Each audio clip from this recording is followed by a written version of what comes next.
Hi there. I want to share a little story with you about a real life event.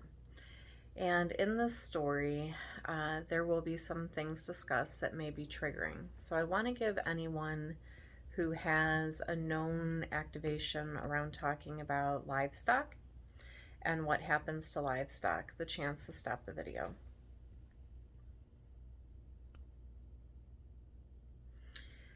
Okay, so for those of you that are still watching, this is a story about the power of our beliefs, whether we're conscious of them or not, and how we bring into manifestation what we are believing.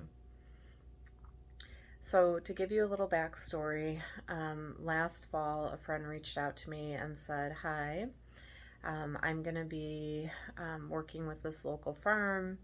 They're raising pigs for butchering. Would you be interested in going in on half a hog with me? And I was like, let me think about this because pork isn't something that I normally consume, and I'm not sure how I feel about this. So it took some time, and it was a family conversation. It's not only the expense, but it's the storage. Like, how do we preserve an animal of that size? What would this look like for our diet and, our meals? And where are we morally and ethically around this? So when we came to our decision, it was a yes.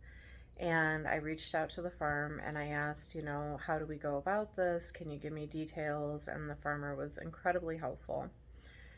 Now, when you are a part of like a share, I think it's called, there's an entire process that's involved. It's not only the financial commitment, but it's also, you have the opportunity with certain farms to go and visit the animals and, begin the process of like knowing where your food comes from.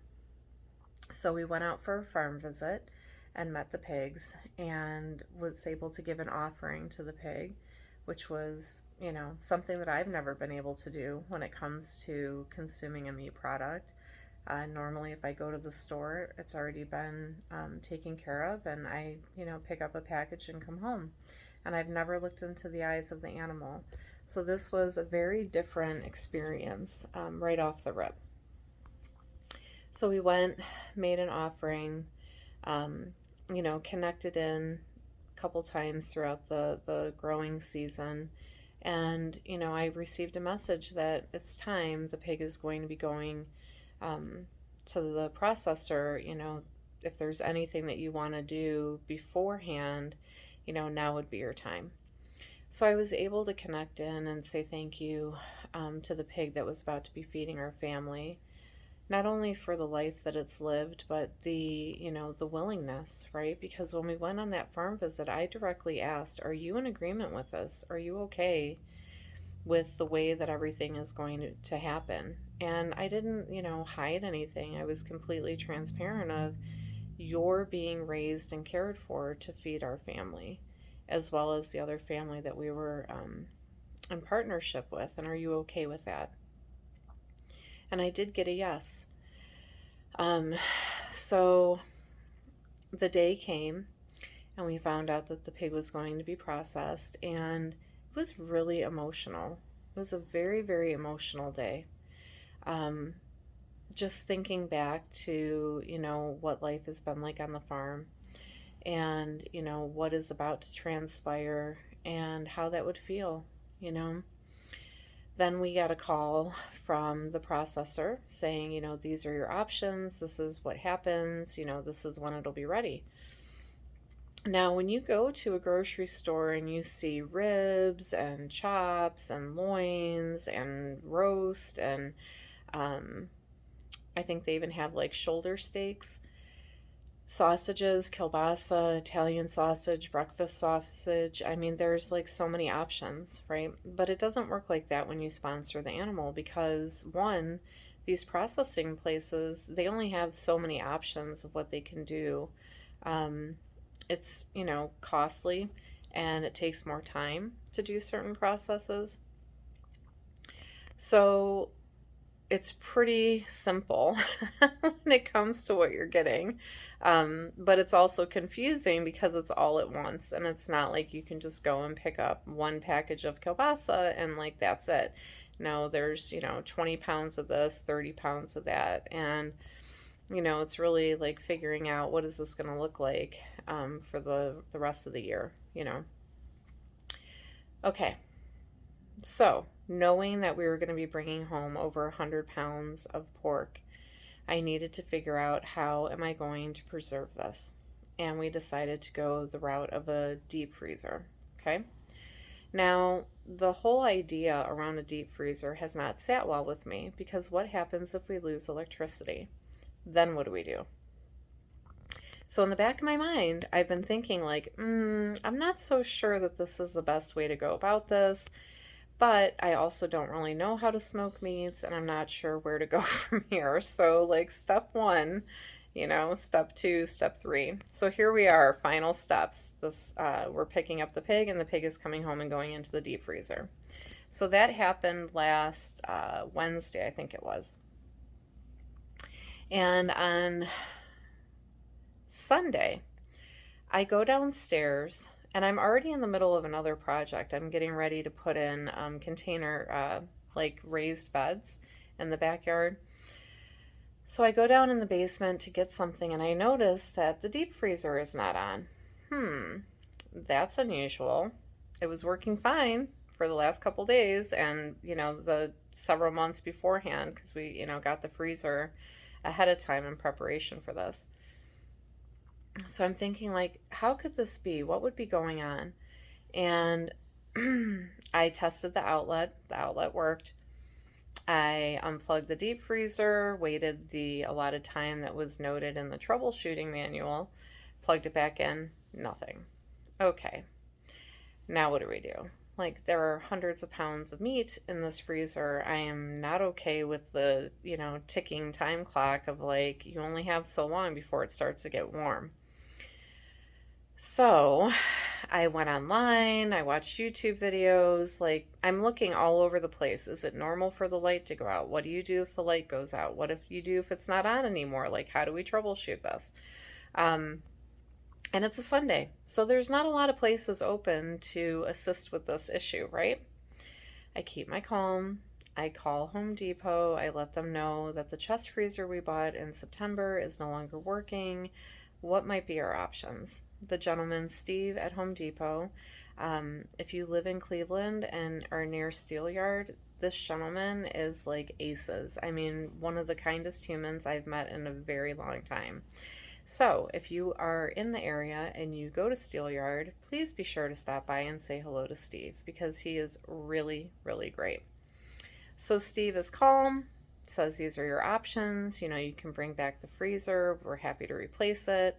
I said, well, I do want to bring back the freezer, except that it's full. Can I buy another freezer and then, do the swap and then bring it back? Sure, no problem. We go down there. There's another chest freezer. They load it up, get it in the car. He rings us up, gives us like a $50 discount for our time and trouble because it's Super Bowl Sunday. And, what are the odds? He's so sorry this happened. Thank you, Steve. Like, you're incredible. His calm was, just, it made everything just feel like this is no big deal. So you have to wait 4 hours for the chest freezer to have all of the fluids go back into the right nooks and crannies before you plug it in. Okay, that ensures that you don't blow the compressor. No problem. So the time has just been ticking away. Now, I did leave the other deep freezer plugged in during this whole process. But after the 4-hour time period, I plugged in the new deep freezer and unplugged the old one, scooted it out of the way, which was not easy, and put the other one in place, plugged it in. It works. Great. Gave it some time to get up to temperature, go down. The light's not on. That's weird. Why wouldn't the light be on? Why wasn't the light on in the other one? I open up the new chest freezer. It's cold. Okay. Why isn't the light on? So I'm waiting and I'm thinking and I'm thinking and I'm waiting and I'm like, Does the light go out when the compressor stops running? Maybe I've just never seen it with the light out before, but it happens. So I'm waiting, and I open up the lid to the other chest freezer. It's still plugged in. Leave the lid open for a while, shut the door. The light comes back on. The compressor kicks in. It's putting more cold air into the deep freezer. Oh, okay. This is really interesting. Now, I had a belief of, it was actually more of a worry of what would we do if our freezer broke? How would we handle this? Like, it's such an amount of, I've never had that much meat in my life anywhere in our home, like ever. What do I do with it? Like, I've been so preoccupied with worrying that something would go wrong. Ding, guess what? That's all I could see. Something went wrong. Oh no, we have to fix this. What are we going to do? Let's hurry up right now. It's wrong. Mayday. Like, worst case scenario has landed. What do we do about this? So, the power of my belief, right? I just knew that something would go wrong. And sure enough, something went wrong. But did it? Nothing was wrong. The chest freezer that was full is still working fine, but the light goes on and off based on the temperature. Nowhere in the manual does it say that the light goes off. Everything indicates that the light is supposed to stay on all the time to let you know that it's running. That's not the case with this particular chest freezer. We have a new one and one that's in use to prove it. I'm like, why in the world did YouTube, not one YouTuber had this message, like the light goes out and it's okay. But I thought, how is this symbolic of like so many other things right now happening in the world? Like, what do we do when the light goes out? Right? How do we remain calm and look for our options when the light has gone out? And I'm not just talking about a physical appliance light. I'm talking about spiritually, emotionally, mentally, physically. Like, what happens when we feel like we're out of juice? What happens like when we feel like we've lost our faith? What happens when we feel like we're in a pool of darkness and can't find our way to the surface? Like, it's all the same thing. And it boils down to, what are your beliefs? Like, what are you focusing on and what are you seeing based on that belief? Like, I couldn't even conceive that the light was supposed to go out and come back on based on the compressor. It took 12 hours to figure that out. But what I did do is I kept asking questions. I kept focusing on forward progress. Like, okay, we'll call Home Depot, we'll go down there, we'll get the new freezer, we'll bring it in, we'll do the process of how to like set it up, da da da. And while all of that's happening, I have complete faith that none of that food in the freezer will defrost, which it didn't. It'll all work itself out somehow. I also have community, so I could call people and say, hey, can I bring 20 pounds of meat to your freezer? Can I bring 20 pounds of meat to your freezer? Like, I don't know, start cooking things. Like, there's options, right? And in the meantime, I set up the outdoor container gardens and like got all of that situated. Came back in and handled a few things with the freezer, like kept checking in on things and kept everything in motion, without being frozen in like panic, right? But when everything's said and done, and I do like to self reflect, I could see my part. I could see how I was blinded because I believed that something would go wrong. So I couldn't even conceive the fact that there was actually nothing wrong. And maybe I needed to do a little bit more troubleshooting through like just watching the cycles, before running off and getting another freezer, you know? Also, I'm thankful that at the time that this happened, that we had the resources to get another freezer, knowing that we would be refunded, but it's just, having that extra cash on hand to like deal with it in the interim, right? So many lessons in this one process, but even going to pick up the pig and bring it home and meeting, the individuals that processed it and seeing where it was processed and the care that was taken.